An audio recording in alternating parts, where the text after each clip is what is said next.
ये क्वेश्चन देखो ध्यान से ना। इस क्वेश्चन में दो पार्टनर्स है, ओल्ड रेशियो गिवन है। न्यू पार्टनर आया जेड, कितने रुपए लेकर आया? किस चीज की एंट्री क्या होती है जब गुडविल लेकर आता है? तो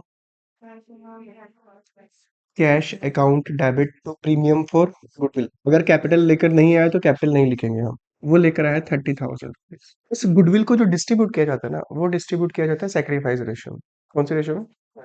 सेक्रीफाइस रेशियो निकालने के लिए आपके पास ओल्ड भी गिवन है और सबसे बड़ी बात है न्यू भी गिवन है, तो आपको सेक्रीफाइस रेशियो निकालनी पड़ेगी। सेक्रीफाइस रेशियो का फॉर्मूला ओल्ड है 3/4, न्यू है 1/3 लेंगे क्योंकि न्यू रेशियो में तीन पार्टनर है, एक्स वाई एंड जेड। ठीक है, 1 1 1। ये आएगा तुम्हारे पास 9 - 4, 5/12 सेक्रीफाइस किया वाई का। 1/4 ओल्ड, न्यू है 1/। माइनस कहाँ आ रहा है आंसर? माइनस का आंसर जब भी आएगा तो आप माइनस लिखना मत, बस ब्रैकेट में क्या लिख देना। पूरी बुक का रूल है, गेनिंग पार्टनर डेबिट होता है, सेक्रीफाइसिंग क्रेडिट होता है। वैसे हम नेक्स्ट एंट्री करते थे premium for goodwill account debit.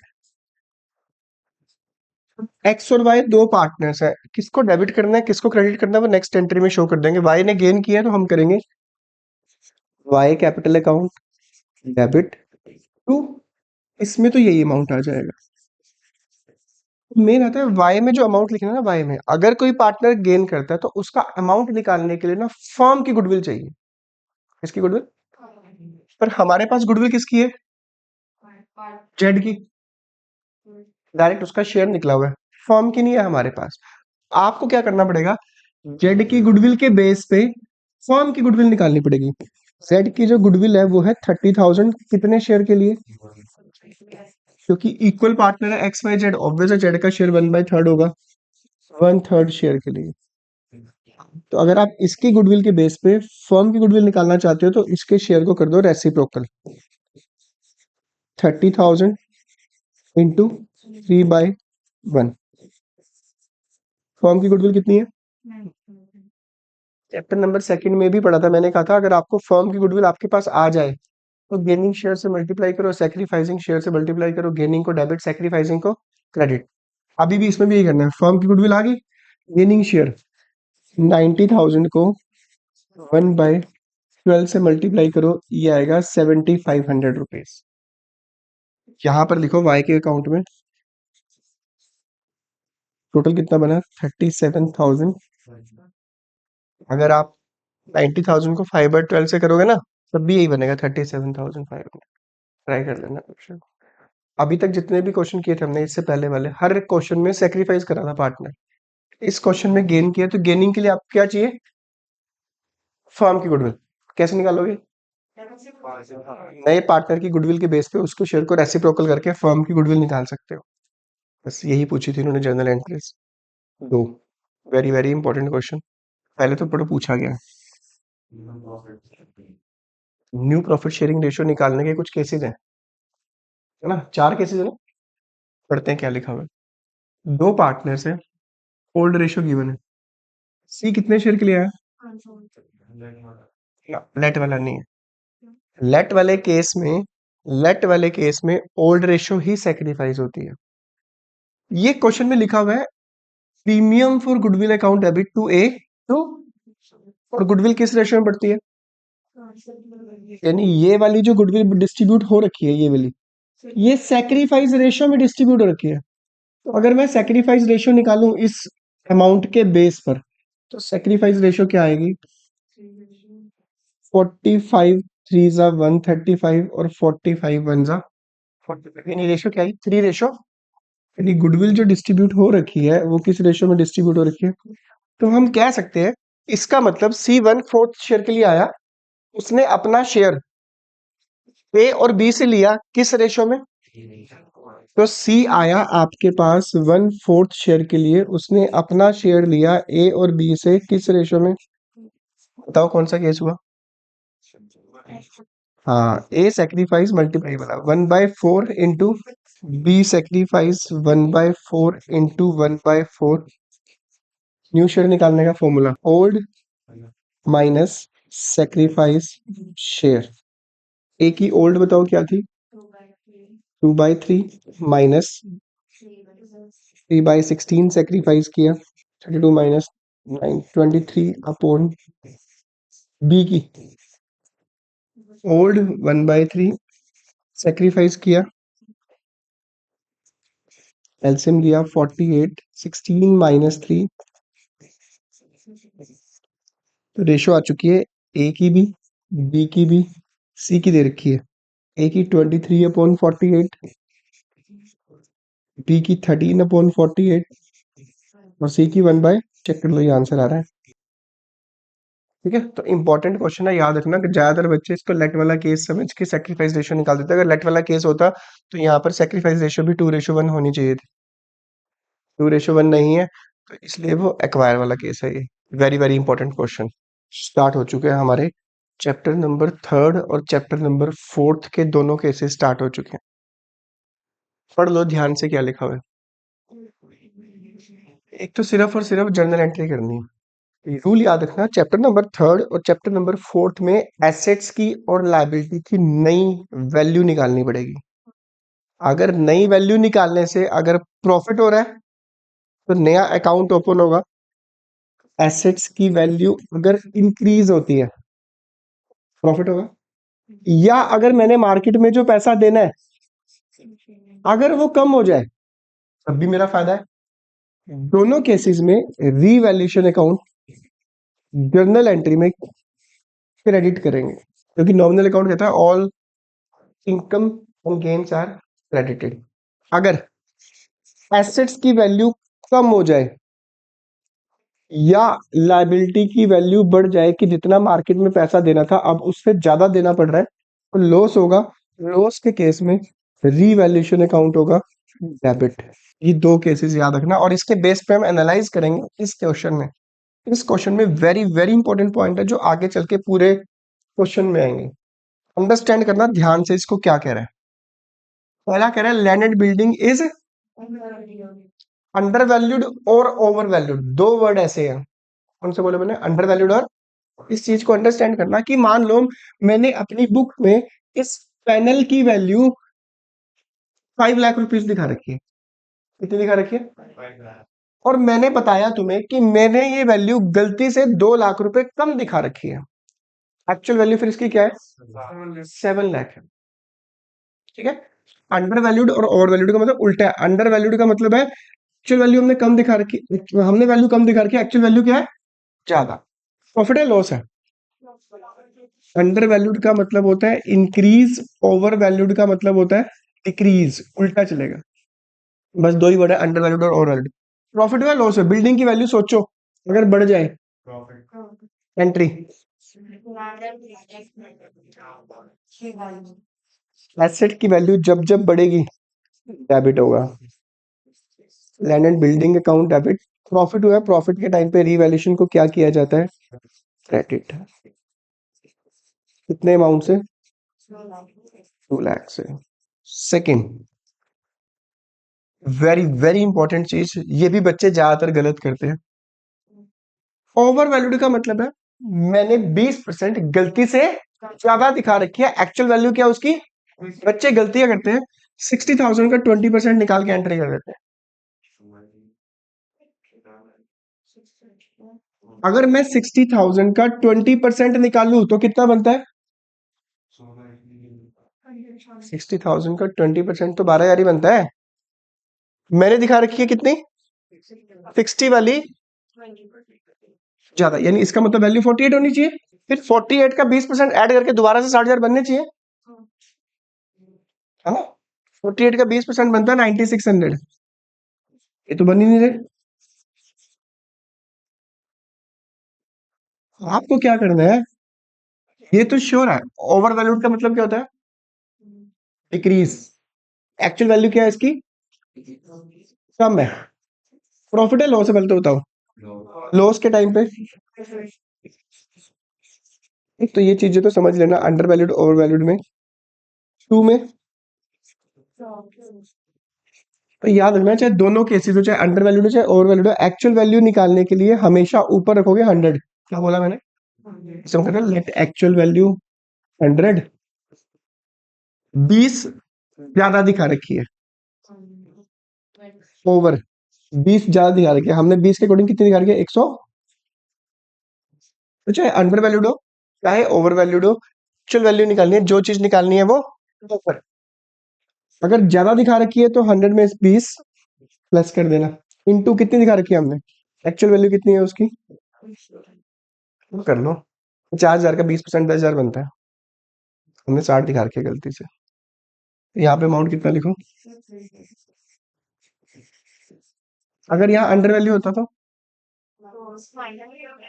और यहाँ आता है 80, ऊपर क्या आएगा हमेशा, ये याद रखना, ये क्वेश्चन में भी आएगा आगे चल के, वो भूल मत जाना वहां पे। थर्ड वाली, हम्म, पहले तो बताओ, थोड़ा पढ़ो इस चीज को, तुम्हारे हिसाब से ये प्रॉफिट है या लॉस है? एक एक्स इम्प्लॉय था, पुराना इम्प्लॉय था, उसको कंपनसेशन देना पड़ रहा है। प्रोविजन वैसे भी आपकी लायबिलिटी होती है, क्या होती है, क्या होती है, लायबिलिटी आपकी बढ़ेगी तो लॉस, कम होगी तो प्रॉफिट। कंपनसेशन देना पड़ेगा, एंट्री होगी लॉस है, लॉस के टाइम पे हमेशा रीवैल्यूएशन को डेबिट किया जाएगा। टू में जिस चीज का लॉस हुआ है, provision for compensation, how much,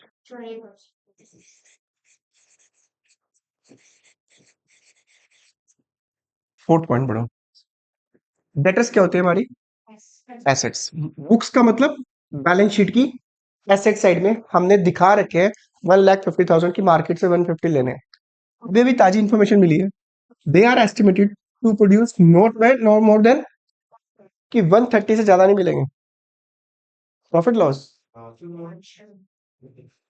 debtors की वैल्यू कम हो चुकी है, लॉस होगा तो जब भी रीवैल्यूएशन क्या करोगे, डेबिट, जिसकी वजह से लॉस हुआ, डेटर्स की वजह से 20,000। एंट्री नंबर 5, क्रेडिटर्स वो लोग होते हैं जिनको हमने पेमेंट देनी है, वेरी वेरी इंपॉर्टेंट पॉइंट है, ये भी ध्यान रखना। क्रेडिटर्स वो लोग हैं जिनको हमने पेमेंट देनी है।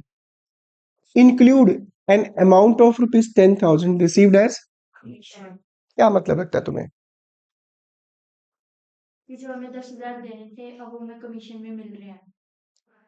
फॉर एग्जाम्पल मैंने क्रेडिटर्स लिखे हुए हैं 50, 50 का मतलब मैंने मार्केट से पैसा देना है, बट इस 50,000 के बीच में मैंने ना किसी अपनी मेहनत के बल पे मैंने कुछ काम ऐसा किया, मुझे कमीशन मिला। क्या मिला मुझे, मुझे मान लो इससे कमीशन मिला, मैंने इससे 10,000 रुपीज कमीशन लिया, और मैंने सोचा कि यार इसने मुझे पैसे दिए हैं, मैंने इसके पैसे वापस करने हैं। एक्चुअल में इसके पैसे वापस नहीं करने, वो किसका कमीशन है, मेरा। तो वही लिखा हुआ है कि क्रेडिटर्स के बीच में 10,000 रुपीज वो अमाउंट है जो कि हमारा क्या है, कमीशन, और हमने ये मान लिया कि वो मेरे क्या है, क्रेडिटर। फायदा हुआ मेरा नुकसान हुआ, 50 में 10,000 तो मेरे ही थे भाई, एक्चुअल क्रेडिटर्स कितने हैं, 10,000 रुपीज का बेनिफिट मिला है मुझे, तो इसको इंपॉर्टेंट मार्क कर लेना, ये गलत मत करना। एंट्री होगी जब भी प्रॉफिट होगा, रिवैल्यूएशन क्रेडिट होगा, creditors account debit to revaluation account. यानी ये वाली एंट्रीज, आज वाले क्वेश्चन चाहे इससे पहले वाला था चाहे ये वाला, कि जब तुम करके देखो तो फर्स्ट टाइम में निकल जाए, जब तक ना निकले तब तक 2-3 बार कर लेना फिर उसको। सिक्स्थ, ये सिंपल है, पर बच्चे फिर भी गलत कर देते हैं, ये बार बार आएंगे पॉइंट आगे चल के भी। कहता है मशीनरी की वैल्यू इज डिक्रीज्ड, वर्ड क्या है, टू में कंपेयर किया जाता है। क्या बोला मैंने, टू में कंपेयर किया जाएगा। बुक वैल्यू का मतलब हमने दिखा रखी है कितनी, 2 लाख, डिक्रीज होके वैल्यू कितनी रहेगी, कंपेयर कर लो कितनी वैल्यू कम हुई है, प्रॉफिट लॉस 80,000 कम हुई है, लॉस के टाइम पे revaluation account debit to machinery account, how much, 80,000। Revaluation account एक ऐसा अकाउंट है जो 101% तुम्हारे पास आना ही आना है, दुनिया की कोई ताकत नहीं रोक सकती, और हो सकता है 3+3 6 मार्क्स में आए, एक एडमिशन का और एक रिटायरमेंट का, क्योंकि फुल फ्लैश क्वेश्चन तो आजकल कम ही आता है, रिवैल्यूएशन भी बनाओ, पार्टनर स्टेटमेंट भी बनाओ, बैलेंस शीट भी बनाओ, अगर तीनों चीजें आई तो क्वेश्चन बहुत सिंपल से होगा वो। Seventh, value of machinery is to be decreased by जब लिखा हो तो डायरेक्ट अमाउंट आता है। डिक्रीज होगी, कितनी डिक्रीज हुई? आज की डेट में वैल्यू कितनी है अब उसकी? 80,000। बुक्स का मतलब बैलेंस शीट में 2 लाख है, 1,20,000 कम हो गई है। आज की डेट में वैल्यू 80 है, पर हमें तो प्रॉफिट लॉस दिखाना है ना। Profit loss entry, revaluation account debit to machinery 1,20। इस एडमिशन वाले चैप्टर में जिसका रीवैल्यूएशन अकाउंट सही बन गया और जिसको गुडविल की जर्नल एंट्री आ गई सैक्रिफाइस रेशियो निकालने में, उसका ये क्वेश्चन गलत नहीं हो सकता। और इसके दो काम आते हैं। अगर मुश्किल से मुश्किल क्वेश्चन भी आएगा ना, जैसे प्रोपोर्शनेट कैपिटल है, हिडन गुडविल है, तो भी उसके 5 नंबर आ जाएंगे कम से कम, मिनिमम 6 में से। क्या बोला मैंने? कौन सा अकाउंट? रीवैल्यूएशन अकाउंट और गुडविल की एंट्री जो कि सैक्रिफाइस रेशियो में डिस्ट्रीब्यूट की जाती है। और उसके दो केसेस हो सकते हैं, एक पार्टनर गेन भी कर सकता है। वो अगर जिसको आ गई तो क्वेश्चन ही गलत होगा तुम्हारा। एंट्री नंबर 8 बड़ा सिंपल सा है, चिल्ला चिल्ला के बोल रहे हैं। एक्सपेंसेस ऑन खर्चा है, रीवैल्यूएशन डेबिट, यानी क्या एक्सपेंस होगा या लॉस होगा? रीवैल्यूएशन क्या होगा? डेबिट। 8,000 रुपीज खर्चा हुआ, पे किसने किए? यार सीधी सी बात है, रीवैल्यूएशन एक्सपेंस है, एक्सपेंस के टाइम पे रीवैल्यूएशन को डेबिट किया जाएगा। अब एक्स ने पेमेंट करी है, वो खर्चा फर्म का था, फर्म कहेगी रो मत, मेरे से पैसे ले ले। तो जब भी पार्टनर को पैसे देने हैं तो पार्टनर्स क्या हो जाएगा? Credit amount. ठीक है जी। स्टॉक है 32,000 का,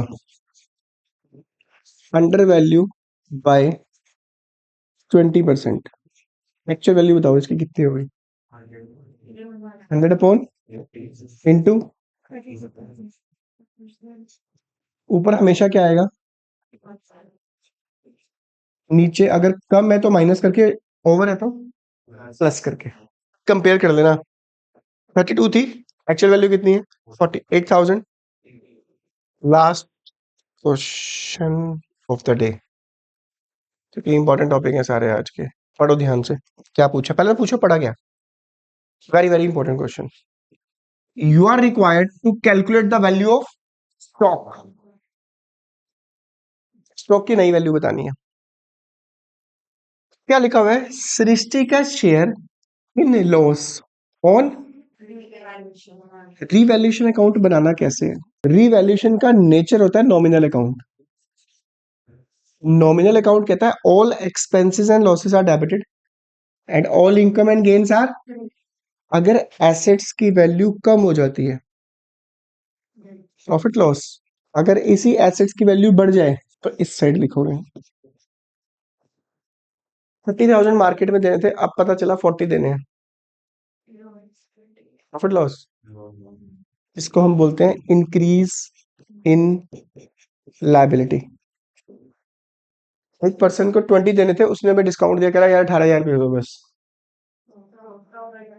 डिक्रीज इन, एक बार दिवाली पर गोडाउन की सफाई कर रहे थे, वहां पर हमें एक लैपटॉप मिल गया, जिसको हमने रिकॉर्ड नहीं किया हुआ था। फायदा नुकसान? जैसे कई बार घर में हम एक बार जा रहे होते तैयार थे लोग, हम कहते हैं ओ चलो, 200 रुपये मिले, ये तो मेरे दिमाग रख के भूल जाते हैं ना। That is called unrecorded. मैंने अपने एक दोस्त से ना 50,000 रुपये लिए, मैंने कहा यार देखो ना, दे दूंगा 20 दिन तक ना, 10 दिन तक दे दूंगा।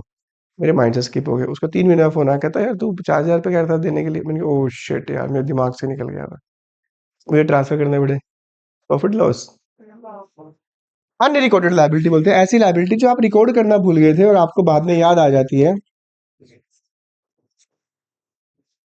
इसके बेस पे आपको डिसीजन लेना है इन चीजों का कि प्रॉफिट हुआ या, जो जो चीजें गिवन है वो पुट कर देंगे हम। अगर ये वाली साइड ज्यादा है, इनकम साइड ज्यादा है, अगर एक्सपेंस कम है तो लिखेंगे to profit transfer to partners. अगर खर्चा ज्यादा है, by loss transfer to partners. इस क्वेश्चन में एक बड़ी प्यारी लाइन लिखी है, ये रही। सृष्टि का रीवैल्यूएशन का लॉस दे रखा है डायरेक्ट। लॉस कहाँ निकलता है? ये वाली साइड ज्यादा हो तभी तो लॉस निकलेगा यहाँ पे। यहाँ लिखो by loss transfer to partners capital account. कितने पार्टनर है? कौन कौन? आयुषी एंड सृष्टि। इसका लॉस गिवन है इन दोनों में से। सृष्टि का शेयर कितना था? 2/5, यानी लॉस का 2/5 किया तो आंसर कितना आया? अगर आप फर्म का लॉस निकालना चाहते हो तो शेयर को कर दो रेसिप्रोकल, वैसे भी 5 ऊपर जाएगा 2, तो वैसे भी याद रखना अगर किसी पार्टनर के लॉस के बेस पे फर्म का लॉस निकालना तो उसके शेयर को उल्टा कर दो, जैसे हम किसी पार्टनर की गुडविल के बेस पे फर्म की गुडविल निकालते उल्टा, वैसे प्रॉफिट निकाला लॉस निकालो और रेसिप्रोकल कर दिया करो। तो 5/2, 18 × 5, यानी यहाँ पर लॉस कितना है बाहर, इसका कितना होगा 54, ये लिख दिया हमने।